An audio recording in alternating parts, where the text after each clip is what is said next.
Passiamo alla categoria ragazzi maschi, anno 2005. 3 sono le batterie previste.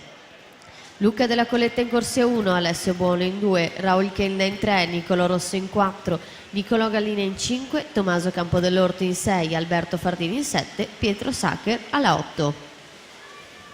Allora Zanin in corsia 4, miglior tempo di iscrizione, ha vinto ieri in chiusura la finale sulla doppia distanza dei 200 stile libero, passaggio più veloce Aurora Tasca in corsia 6, quindi la Zanin, anche lei Aurora, in seconda posizione. Vediamo come si sviluppa questa seconda parte di gara. Al termine naturalmente vi daremo le ammesse alla finale. Aurora Zanin che esce dal gruppo e tocca in 1-1 e 48, Federica Groppo 1-1 e 70, Aurora Tasca